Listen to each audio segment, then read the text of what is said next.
اللہ کے نبی کے ایک صحابی ہیں، ان کا نام ہے سلمان فارسی۔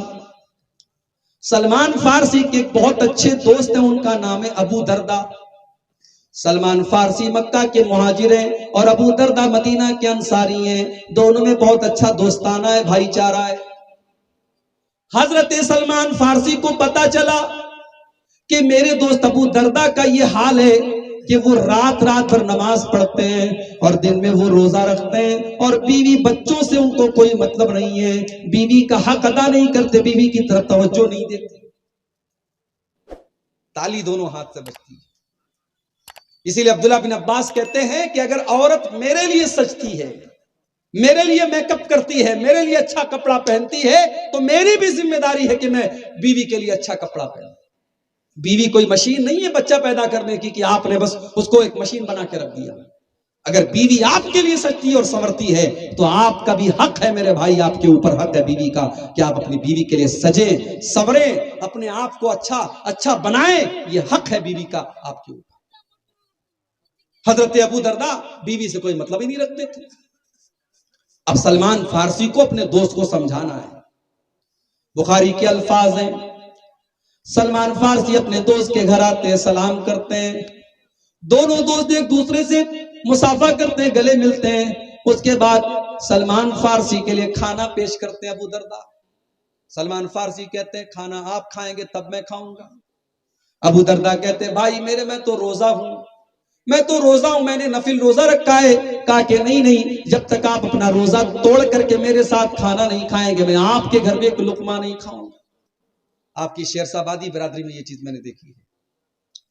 ہمارے یہاں ایسا نہیں ہوتا کہ مہمان کے دسترخوان پہ، ہمارے یہاں کیا ہوتا ہے کھانا رکھ دیا، اب مہمان اپنے سے نکال رہا ہے۔ یہاں میں نے دیکھا، یہاں بھی دیکھا، بنگال میں بھی دیکھا کہ پلیٹ میں مہمان کو نکال کے دیا جاتا ہے۔ اس کو مہمان نوازی، اس کو مانا جاتا ہے کہ صاحب میں آپ کو نکال کے، میں گوشت آپ کو دوں گا، میں چاول آپ کو دوں گا، میں روٹی آپ کو دوں گا، آپ خود سے نہیں لیں گے۔ یہ مہمان نوازی اس کو کہا جاتا ہے۔ ہمارے یہاں دسترخوان پہ رکھ دیا، مہمان خود سے کھا رہا ہے، ہمارے یہاں نکال کے نہیں دیا جاتا ہے۔ الگ الگ کلچر ہوتا ہے ہر جگہ۔ راجستھان میں ایک مرتبہ میرا پروگرام تھا، جے پور میں، جمعہ کا دن تھا۔ اب ہم لوگوں کی عادت ہے دوپہر میں تو چاول ہر حال میں کھاتے ہیں۔ اب دوپہر کا ٹائم تھا، گوشت آیا، روٹی آئی، میں کھا لیا۔ اب میں کھا کر کے بیٹھا ہوں کہ صاحب چاول آئے گا۔ 10 منٹ ہو گیا چاول نہیں آیا۔ لوگوں نے کہا مولانا کیا ہوا، پانی پی لیجئے۔ میں نے کہا صاحب چاول، بولے چاول نہیں چلتا ہے، کلچر ہے وہاں روٹی ہی چلتی ہے، چاول نہیں چلتا ہے۔ اور کہیں جاؤ تو لوگ پوچھتے مولوی صاحب بھات کھا بے نا روٹی کھا بے نا؟ میں کہتا ہوں بھائی میں دونوں کھاؤں گا، بھات بھی کھاؤں گا، روٹی بھی کھاؤں گا، کوئی ایک چیز نہیں، دونوں کھاؤں گا۔ میرے یہاں دونوں چیزیں میرے کلچر میں شامل۔ کہیں کہیں کھانے کے بعد مٹھائی آتی ہے، کہیں پہلے مٹھائی آتی ہے پھر کھانا آتا ہے۔ کلچر کی بات ہے۔ حضرت ابو دردہ نے کہا کہ آپ میرے ساتھ بیٹھ کر کے کھانا کھائیں گے تب میں کھانا کھاؤں گا۔ بیچارے نے روزہ توڑا اپنا۔ دیکھو دوست کے لیے روزہ توڑ دیا۔ اب یہاں سے یہ فتویٰ مت لے کے چلے نا، مولوی صاحب نے کہا ہے رمضان میں کوئی دوست آئے تو جلدی سے روزہ توڑ دو۔ رمضان کا روزہ نہیں توڑنا ہے، نفل روزے کی بات ہے، نفل روزے کی بات ہے، عام روزہ۔ نفل روزے میں بھی اگر خاص نفل روزہ ہے، مثال کے طور پہ محرم کی 10 تاریخ کا روزہ ہے، عرفہ کا 9 تاریخ کا روزہ ہے، وہ نہیں توڑیں گے آپ۔ عام نفل روزہ ہے اور کوئی وجہ آ گئی تو آپ توڑ سکتے ہیں۔ تو حضرت ابو دردہ نے روزہ توڑ دیا، کھانا کھایا دوست کے ساتھ، مغرب کی نماز پڑھی، عشاء کی نماز پڑھی۔ رات عشاء کی نماز کے بعد تھوڑی سی رات کا حصہ آیا، حضرت ابو دردہ کھڑے ہو کر کے تہجد کی نماز پڑھنے لگے۔ حضرت سلمان فارسی نے کہا کہ رک جاؤ، اے ابو دردہ ابھی تہجد کی نماز کا ٹائم نہیں ہوا ہے، ابھی رک جاؤ۔ جب آدھی رات ہو گئی، حضرت ابو دردہ کھڑے ہو کر کے تہجد پڑھنے کا ارادہ کرنے لگے۔ سلمان فارسی نے کہا رک جاؤ، ابھی تہجد پڑھنے کا ٹائم نہیں ہوا ہے۔ اور رات گزر گئی۔ جب رات کا آخری پہر آ گیا، آج کے دور کے حساب سے ہم کہہ سکتے ہیں کہ رات کے 2 بج گئے، 2:30 بج گئے، 3 بج گئے، تب حضرت ابو دردہ نے کہا، حضرت سلمان فارسی نے کہا کہ ابو دردہ اب یہ بہترین ٹائم ہے تہجد پڑھنے کا، اب آپ کھڑے ہو کر کے آپ بھی تہجد پڑھیے اور میں بھی آپ کے ساتھ تہجد پڑھتا ہوں۔ دونوں دوستوں نے ساتھ میں کھڑے ہو کر کے تہجد کی نماز پڑھی۔ اس کے بعد جب تہجد پڑھ چکے، حضرت سلمان فارسی کہنے لگے، اے میرے بھائی ابو دردہ، ایک دن میں آپ کے گھر آیا، میں نے دیکھا کہ میری بھابھی کے بال میں نہ تو کنگھی ہے، نہ بال میں انہوں نے تیل لگایا ہے، نہ کپڑے میں خوشبو لگائی ہے۔ میں نے اپنی بھابھی سے پوچھا، میں نے آپ کی بیوی سے پوچھا کہ آپ نے یہ کیا حلیہ بنا کے رکھا ہے؟ تو آپ کی بیوی نے مجھ سے بتایا کہ میرے شوہر ابو درداء کو اپنی بیوی سے کوئی مطلب ہی نہیں ہے، میں کس کے لیے بال میں تیل لگاؤں، میں کس کے لیے اپنے بالوں میں کنگھا کروں، میرے شوہر کو تو مجھ سے کوئی مطلب ہی نہیں ہے۔ اے ابو درداء، آپ کا یہ طریقہ غلط ہے۔ ان لزوجک علیک حقا، اے ابو درداء، آپ کی بیوی کا بھی آپ کے اوپر حق ہے، آپ کی آنکھوں کا بھی آپ کے اوپر حق ہے، آپ کے مہمان کا بھی آپ کے اوپر حق ہے، اور آپ کے رب کا بھی آپ کے اوپر حق ہے۔ اے ابو درداء، سب کو سب کا حق دیجئے، تب جا کر کے آپ اسلام کے اوپر عمل کرنے والے بنے۔ تھوڑی دیر کے بعد فجر کی نماز کا ٹائم ہوا۔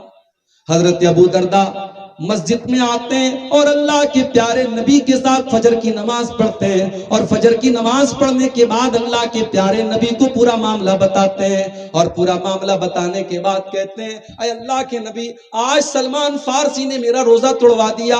آج اس نے تہجد کی نماز میں رات بھر پڑھتا تھا، اس نے رات کے آخری پہر میں مجھ سے پڑھوائی، اور آخر میں سلمان فارسی نے ایسی بات کہی ہے۔ اللہ کے پیارے نبی نے فرمایا، اے ابو درداء، صدق سلمان، سلمان بالکل صحیح کہہ رہے ہیں، سلمان بالکل ٹھیک کہہ رہے ہیں، انہوں نے کوئی غلط بات نہیں کی۔ تو یہ اسلام ہے میرے بھائی۔ اسلام صرف نماز پڑھنے کا نام نہیں ہے، اسلام ایک مکمل لائف سٹائل کا نام۔ اسلام یہ کہتا ہے کہ آپ جب بازار میں جائیں، جب آپ کاروبار کرنے جائیں، جب آپ بزنس کرنے جائیں، تو وہاں پر بھی آپ کو اسلام کے اوپر عمل کرنا ہے۔ وہاں پر بھی آپ کو یہ دیکھنا ہے کہ آپ جو بزنس کرنے جا رہے ہیں وہ حلال ہے کہ حرام ہے، وہ جائز ہے کہ ناجائز ہے۔ ایسا نہیں ہے کہ آپ پیسہ کمانے کے معاملے میں آزاد ہیں۔ آج ہمارے بہت سارے نوجوان موبائل کے اوپر 3 پتی گیم کھیل رہے ہیں۔ آج موبائل کے اوپر بہت سارے ایسے ایپ آتے ہیں جو جوا کھیلا جاتا ہے، اور ہمارا نوجوان ان ایپس کے اندر جوا کے ذریعے پیسہ کما رہا ہے۔ ہو سکتا ہے کہ آپ لاکھوں کروڑوں کما لیں، مگر جس چیز کو شریعت نے جوا قرار دیا اور جس چیز کو شریعت نے حرام قرار دیا، میرے بھائیوں، اس کمائی کے ذریعے آپ کے گھر میں کبھی برکت نہیں آ سکتی، کبھی برکت نہیں آ سکتی۔ آپ جب پیسہ کمانے کے لیے جائیں تو وہاں بھی اسلام یہ کہتا ہے کہ آپ کو حلال طریقے سے پیسہ کمانا۔ اللہ کے پیارے نبی فرماتے ہیں، لا تزول قدم ابن آدم من عند ربہ یوم القیامہ، قیامت کے دن انسان اپنی جگہ سے ہل نہیں پائے گا، انسان اپنی جگہ سے ٹس سے مس نہیں ہو پائے گا جب تک 5 سوالوں کا وہ جواب نہیں دے دے گا۔ پہلا سوال کیا جائے گا، عن عمرہ فیما افنا، میرے بندے تو نے 40 سال کی، 50 سال کی، 60 سال کی اپنی زندگی کو کہاں گزارا؟ دوسرا سوال، وعن شبابہ فیما ابلا، تو نے اپنی جوانی کو کہاں گزارا؟ تیسرا سوال، وعن مالہ من این اکتسبہ، تو نے مال کہاں سے کمایا؟ سود اور بیاج سے کمایا، رشوت سے کمایا، جوا سے کمایا، سٹے سے کمایا، کرکٹ گیم کے اندر سٹے سے کمایا، موبائل ایپ کے اندر سٹے سے کمایا، تو نے پیسہ کہاں سے کمایا؟ چوتھا سوال، وفیما انفقہ، تو نے مال کہاں پر خرچ کیا؟ اور 5واں سوال، وماذا عمل فیما علم، تو نے جو علم حاصل کیا اس کے اوپر عمل کتنا کیا؟ تو یہ ہے اسلام۔ اسلام دنیا کو بھی ایک بہترین زندگی بنانے کی گارنٹی دیتا ہے۔ شرط یہ ہے کہ آپ 2 چیزیں اپنے اندر پیدا کریں۔